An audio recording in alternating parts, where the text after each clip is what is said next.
మొదటి ప్రశ్నకు సమాధానం అవునండి. ఈ తేదీ నాటికి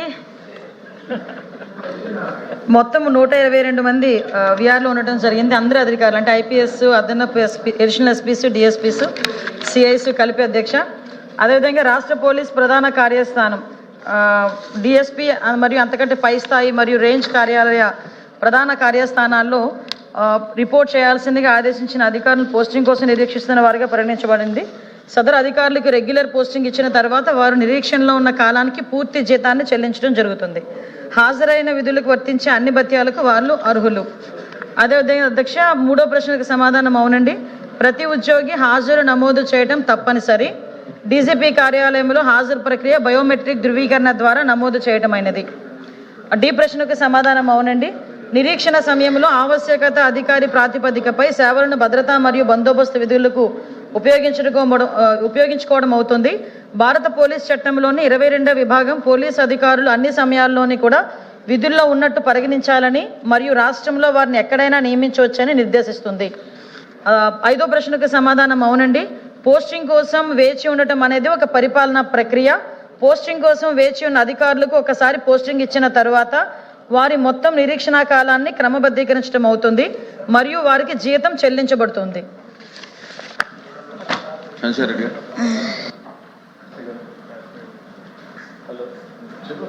నమస్కారం అధ్యక్ష. సాధారణంగా ప్రభుత్వ ఉద్యోగులను ట్రాన్స్ఫర్ చేసినప్పుడు ఒక పోస్ట్ నుండి తీసేసి కొత్త పోస్ట్ అలాట్ చేయకపోతే తాత్కాలికంగా వీఆర్లో ఉంచడం అన్నది ఆనవాయితీగా ఉంటుంది అధ్యక్ష. ఒకవేళ అధికారిపై ఆరోపణ లేదా కంప్లైంట్ ఉంటే విచారణ జరిగే వరకు కూడా వీఆర్లో ఉంచడం కూడా జరుగుతుంది అధ్యక్ష. ఈ రెండు పాయింట్స్లో కూడా గతంలో కూడా ఎప్పుడు వీఆర్లో ఉంచడం కూడా జరుగుతూ ఉంటుంది. అయితే అలా కాకుండా గత ప్రభుత్వాలకు అనుకూలంగా ఉన్నారన్న భావంతో వందలాది మంది పోలీసు అధికారులని వీఆర్లో ఉంచడం జరుగుతూ ఉంటే అది పరిపాలనా ప్రక్రియలో భాగం అనుకోవాలా లేకపోతే రాజకీయ ప్రతీకారం అనుకోవాలా అన్నది ఒకసారి ఆలోచించుకోవాలి అధ్యక్ష. ఒక ప్రభుత్వ ఉద్యోగం రావాలంటే ఎంత కష్టపడాలో మినిస్టర్ గారికి తెలియదు కూడా కాదు అధ్యక్ష. పోలీస్ వ్యవస్థ అనేది ప్రభుత్వ నిర్ణయాలను అనుసరించి అత్యంత ఒత్తిడితో పనిచేసే ఒక వ్యవస్థ అధ్యక్ష. ఇలా సీనియర్ పోలీస్ అధికారులని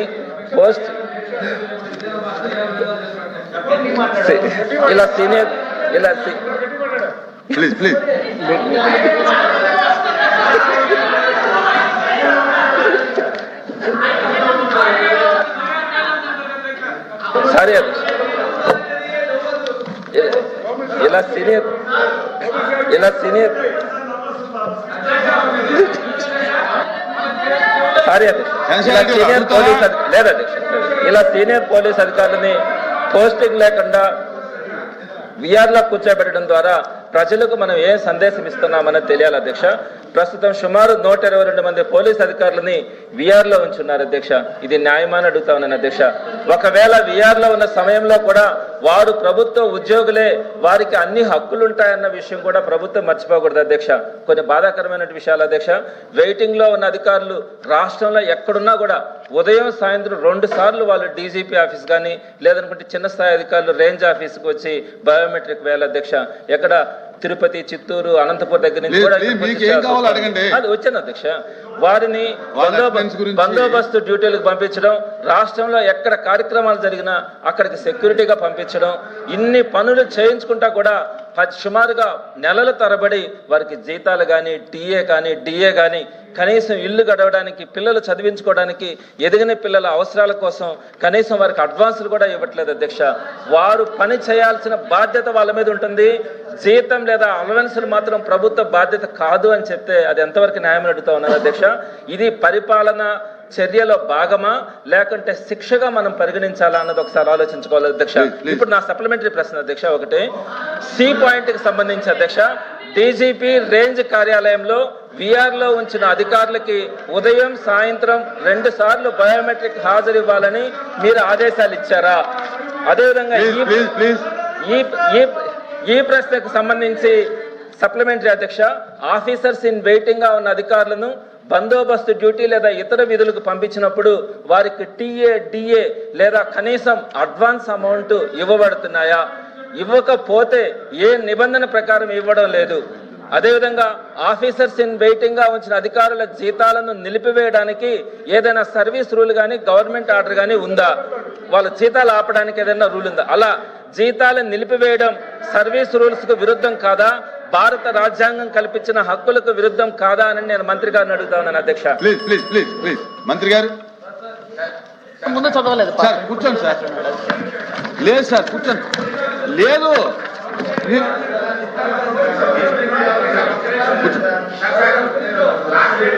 సార్. సార్ మీకు క్రెడిట్ ఇస్తాను లేండి సార్, కూర్చోండి. అదే కదా క్వశ్చన్. పోలీస్ మీకు క్రెడిట్ ఉంటుంది కదా, కూర్చోండి. అమ్మా అధ్యక్ష, అమ్మా రిటైర్డ్ పోలీస్ ఆఫీసర్ కదా, ఏదో అందుకే క్రెడిట్ ఇచ్చేద్దాంలేండి సార్. ఆయన అడిగేది అదే, బీఆర్ లో డబ్బులు ఇస్తారా లేదా కాదు, బీఆర్ లో జీతం గురించి అడుగుతాడు ఆయన.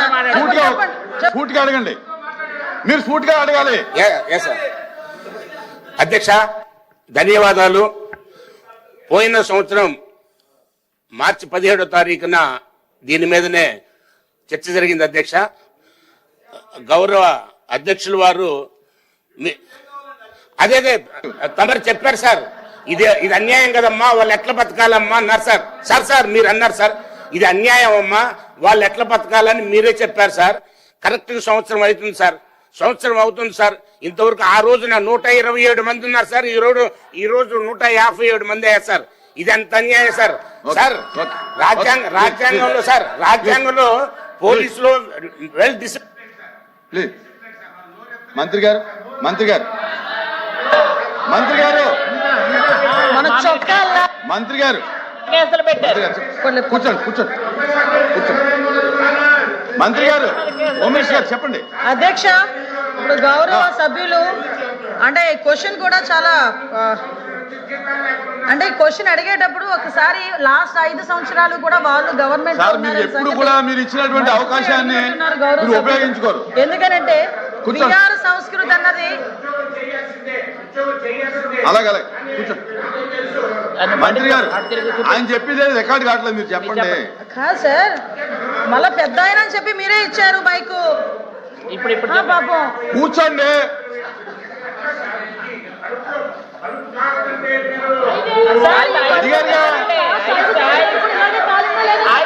అడిగారు నా కూర్చో అమ్మా, చెప్పండి కూర్చోండి. మీరు ఎప్పుడు ఇచ్చినా అంతేనా ఆయన మాట్లాడుతుంది. కూర్చోండి. అధ్యక్ష, ఒకటి గౌరవ సభ్యులు మాట్లాడారు. అధ్యక్ష, మంత్రి గారు గౌరవ సభ్యులు మాట్లాడారు. నేను గౌరవ సభ్యుడికి ఏం చెప్తున్నానంటే, చాలా ఆవేశంగా కడుపు మంట గురించి మాట్లాడుతున్నారు. ఇదే కడుపు మంట లాస్ట్ 5 సంవత్సరాలు కూడా పనిచేసింది. ఆ పని చేసినప్పుడు అదే పోలీసుల చేత 24 గంటలు పని చేయించుకొని 1వ తారీఖు కూడా ఉద్యోగ జీతాలు ఇవ్వకుండా 15వ తారీఖు వస్తాయా 20వ తారీఖు వస్తాయా కనీసం ఈ నెల వస్తుందా రాదా అన్న ఆలోచనలోని చాలా మంది పోలీసులు పనిచేశారు. అదే విధంగా ఒక్క పోలీస్ కనుక జగన్మోహన్ రెడ్డి ఇదే అసెంబ్లీ రోడ్డు మీద 2000 మంది పోలీసులు మంత్రి గారు డిస్కషన్ లేదు.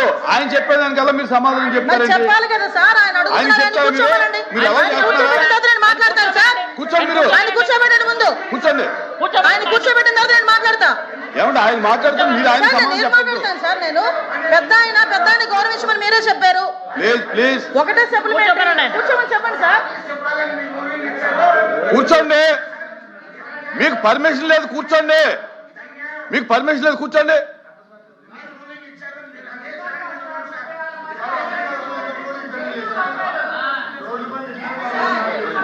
ఆయన మాట్లాడిన దానికి సమాధానం చెప్పాల్సిన బాధ్యత మంత్రిగా నా మీద ఉంది. అంటే ఎవరు అడిగితే వాళ్ళకి చెప్తారా? మీరు మైక్ ఇచ్చారు సార్. మీరు మైక్ ఇచ్చి ఎవరైనా అడగమని నాకు సమాధానం చెప్తాను. నేను చెప్పండి. కోపపడటం కాదండి, మీలాగే మాకు బాధ, కోపం కాదు అది సార్. అధ్యక్ష, లాస్ట్ విఆర్ సంస్కృతి అన్నది ఈ రోజు వచ్చింది కాదు అధ్యక్ష. విఆర్ సంస్కృతి అనేది లాస్ట్ గవర్నమెంట్ లో కూడా విఆర్ సంస్కృతి అని ఉన్నది. అదే విఆర్ కి సంబంధించి చాలా మంది పోలీసులను ఇయర్ వారీగా కూడా చెప్పగలను. ఎండ్ ఆఫ్ ద డిసెంబర్ మనకి 2019లో దగ్గర 54 మందిని, తర్వాత చూసుకుంటే 96 మందిని, తర్వాత చూసుకుంటే 75 మందిని. ఇవన్నీ కూడా నేను డిఎస్పీ స్థాయి వ్యక్తుల గురించి మాట్లాడుతున్నాను అధ్యక్ష. నేను ఐపీఎస్లు సిఐల గురించి కూడా మాట్లాడట్లేదు. అంటే కేవలం ఇంచుమించుగా అందరు కలిపి ఇన్స్పెక్టర్ స్థాయిలో అధ్యక్ష 2019లో 149 మందిని పెట్టారు అధ్యక్ష, 2020లో 81 మందిని, ఓన్లీ ఇన్స్పెక్టర్ స్థాయి గురించి చెప్తున్నా. 2021లో 104 మందిని, 2022లో 114 మందిని ఇలా పెట్టుకుంటే చూస్తే అధ్యక్ష సుమారుగా లాస్ట్ గవర్నమెంట్లో కూడా విఆర్లో పెట్టి పోలీసుల సేవలను వినియోగించుకోవడం అన్నది ఈ రోజు ఈ గవర్నమెంట్ వచ్చి కొత్తగా తీసుకొచ్చే నిర్ణయం కాదు. అదేవిధంగా విఆర్లో ఉన్న వాళ్ళకి విఆర్లో ఉన్న పీరియడ్లో జీతభత్యాలు రావు అన్న సంగతి ఈ రోజు ఈ గవర్నమెంట్ తీసుకున్న నిర్ణయం కాదు. ఇది ఇంతకు ముందు నుంచి వస్తున్నదే. ఎవరైతే 80 రోజుల లోపు కనుక విఆర్లో ఉండి పోస్టింగ్లో జాయిన్ అయితే వాళ్ళకి ఇమీడియట్గా డిపార్ట్మెంట్ పరంగా వాళ్ళకి రావాల్సిన అలవెన్సెస్ అన్నీ కూడా వాళ్ళకి వస్తాయి. 80 రోజులు దాటి కనుక 180 రోజులు కనుక అయితే ఫినాన్స్ డిపార్ట్మెంట్కి వెళ్ళి వస్తాయి. అంతే తప్పించి ఎవరికి కూడా రూపాయి బాకీ ఉండాల్సిన అవసరం గవర్నమెంట్కి లేదు. ఏదైతే పోలీస్ డిపార్ట్మెంట్ పనిచేస్తున్నారో వాళ్ళకి ఇవ్వాల్సిన బాధ్యత కూడా ఉంది. కాబట్టి ఆ పరంగా యాజ్ పర్ రూల్ మేము వెళ్తున్నాం అధ్యక్ష. అదొకటి. నెక్స్ట్ ఇందాక మాట్లాడుతూ ప్రభుత్వ ఉద్యోగం రావడం ఎంత కష్టమా అన్నది గౌరవ సభ్యులు సూచించారు. నిజంగా నేను ఒక గవర్నమెంట్ ఉద్యోగస్తురాలుగా అది నాకు తెలుసు. ఆ బాధ తెలుసు కాబట్టి ఎంతో కష్టపడి చదువుకున్న డాక్టర్ సుధాకర్ నా వ్యక్తిని నడి రోడ్డు మీద పోలీసుల చేత కొట్టించిన రోజు కూడా రియాక్ట్ అవ్వాల్సి వచ్చింది. ఎందుకు మాట్లాడుతున్నానంటే ఇదే చాలా మంది ఎంప్లాయీల్ని నడి రోడ్డు మీద ఇబ్బందులు పెట్టిన సందర్భాన్ని కూడా గౌరవ సభ్యులకి గుర్తు చేస్తున్నా. ఇందాక మా సభ్యురాలు అన్నప్పుడు అప్పుడేమో గుమ్మడికాయ ఇప్పుడేమో గుమ్మడికాయ కాదన్నది కాదు కాబట్టి అది కూడా గ్రహించుకోవాలి. ఇంకొకటి ఏంటంటే పోలీస్ డిపార్ట్మెంట్లోకి వచ్చిన రోజే 24/7 పనిచేయడానికి ఇది ఎమర్జెన్సీ డిపార్ట్మెంట్ అనే సంగతి పోలీస్ డిపార్ట్మెంట్లోకి వచ్చే రోజే దానికి సిద్ధపడే కానిస్టేబుల్ దగ్గర నుంచి హోంగార్డ్ దగ్గర నుంచి ఐపీఎస్ ఆఫీసర్ వరకు కూడా దానికి సిద్ధపడే వస్తారు. అందువల్ల విఆర్లో ఉన్న వాళ్ళే కాదు చుట్టుపక్కల ఉన్న వాళ్ళని డిపార్ట్మెంట్ వైజ్గా ఏదైనా బందోబస్తుకి కానీ దేనికైనా డ్యూటీకి పంపించాల్సిన అవసరం ఉంటుంది. దానికి తగ్గట్టుగానే యాజ్ పర్ రూలే మేము పంపిస్తున్నాం తప్పించి ఎక్కడా కూడా కక్షపూరితంగా వెళ్ళే పరిస్థితి అయితే కనిపించట్లే. మీకు ఇంకొక విషయం కూడా చెప్తున్నాను అధ్యక్ష. అదేవిధంగా ఈరోజు ఇందాక మన బయోమెట్రిక్ గురించి మాట్లాడారు అధ్యక్ష. ఇప్పుడు బయోమెట్రిక్ అనేది పెట్టకపోతే పోలీస్ డిపార్ట్మెంట్ వాళ్ళు అక్కడున్నారు ఇల్లు ఇక్కడున్నారు వాళ్ళు వచ్చారని చెప్పి జీతాలు తీసుకుంటున్నారని ఇదే ప్రతిపక్షాల వాళ్ళు మాట్లాడతారు. బయోమెట్రిక్ అన్నది 2 సార్లు విధానం అన్నది లేదు, దయచేసి తెలుసుకోవాలి. బయోమెట్రిక్ ఎప్పుడు కూడా డీజీపీ కార్యాలయంలో ఒక్కసారి మాత్రమే మార్నింగ్ డిపార్ట్మెంట్ వాళ్ళు అక్కడికి వచ్చి హాజరవుతారు. తర్వాత వాళ్ళకి ఎండాస్ చేసిన డ్యూటీస్కి వాళ్ళు అక్కడి నుంచి వెళ్ళే పరిస్థితి కూడా ఉంటుంది. కాబట్టి అది కూడా మన గౌరవ సభ్యులు కూడా గ్రహించాల్సిందిగా కోరుకుంటున్నాను అధ్యక్ష. ముఖ్యంగా అధ్యక్ష ఇంకా మీకు ఒక విషయం చెప్పాలి అధ్యక్ష. ఇంతకు ముందు అంటే చాలా మనకి పోలీస్ డిపార్ట్మెంట్కి సంబంధించి వెల్ఫేర్ గురించి కూడా ఆలోచించింది కూడా మెయిన్ గవర్నమెంట్ వచ్చిన తర్వాత అధ్యక్ష. ఇంతకు ముందు పోలీస్ జీతాలు కూడా 1వ తారీఖున వస్తాయా రావా అనుకున్న పొజిషన్ నుంచి ఈ రోజు నెలలో 1వ తారీఖు కల్లా ప్రతి ఒక్కరి అకౌంట్లోని కూడా జీతాలు పడుతున్నాయా లేదా మీ వెనక బయట నుంచి పోలీసులు ఎవరిని అడిగినా కూడా ఈరోజు సమాధానం చెప్పే పరిస్థితి కూడా ఉంది అధ్యక్ష. వీటితో పాటు అధ్యక్ష ఇందాక అన్నారు పిల్లల్ని చదివించుకోవాలి పెళ్ళిళ్ళు చేసుకోవాలని. నేను ఒక సందర్భాన్ని కూడా ఈ సందర్భంగా చెప్పాలి కాబట్టి చెప్తున్నాను. నేను అపోజిషన్లో ఉండేటప్పుడు నా ఊర్లో పనిచేస్తున్న ఒక సీఐ నా దగ్గరకు వచ్చి కన్నీళ్ళు పెట్టుకున్నాడు. ఏమయ్యా అంటే పిల్ల చదువుకు వచ్చింది, మేము లోన్ పెట్టుకుంటే 2 నెలలు అయిందమ్మా, మా సొమ్ము మాకు ఇవ్వడానికి లోన్ కూడా శాంక్షన్ చేయట్లేదు అని. అలాంటి సిచ్యువేషన్స్ రాకూడదు అని మళ్ళా మా గవర్నమెంట్ వచ్చిన తర్వాత వాళ్ళ డిపార్ట్మెంట్కి సంబంధించి ఏ బాకీలు లేకుండా క్లియర్ చేసుకుంటూ దఫాలుగా క్లియర్ చేసుకుంటూ డిపార్ట్మెంట్ చేత ఎంత పని చేయించుకున్నామో డిపార్ట్మెంట్ వెల్ఫేర్ని కూడా అదే రకంగా సైమల్టేనియస్గా తీసుకెళ్లే బాధ్యత కూడా మేము తీసుకున్నాం. డిపార్ట్మెంట్ మీద ఈ రోజు కన్సర్న్ చూపిస్తున్నారు. ఇంకోటి అధ్యక్ష రాజకీయ కక్షతో అనే పదం ఉపయోగించారు. ఆ పదాలు మీకు బాగా సూటబుల్ అవుతాయి. ఎందుకంటే చాలా మందిని కేవలం అండి ఈ సందర్భంగా నేను చెప్పాలి అధ్యక్ష, ప్రజల్ని కూడా ఎలా తప్పుదో పట్టించారంటే 14-19 టైంలో డిఎస్పీస్ ప్రమోషన్ వస్తే ప్రతి ఒక్క డిఎస్పీని ఒకే సామాజిక వర్గానికి చెందిన అందరినీ కూడా ఒకేలా డిఎస్పీని ఒకే సామాజిక వర్గానికి సంబంధించిన వాళ్ళు చేసేసారని ఆ రోజు బురద జల్లిన పరిస్థితి అధ్యక్ష. అంటే నేనేమంటానంటే పోలీస్కి కులం ఏంటి, పోలీస్కి మతం ఏంటి, పోలీస్కి రాజకీయం ఏంటి అధ్యక్ష? పోలీస్ చొక్కా వేసుకున్న రోజే అతను ప్రజలకి సేవ చేయాలి, దేశానికి సేవ చేయాలనే నిబంధనతో హోంగార్డ్ దగ్గర నుంచి ఐపీఎస్ స్థాయి వరకు కూడా వస్తారు అక్కడికి. ఇక్కడికి వచ్చిన తర్వాత నీ రాజకీయం పిచ్చి నా రాజకీయం పిచ్చి తీసుకొచ్చి రాజకీయాలకి ఆపాదించడం ఎంతవరకు కరెక్ట్?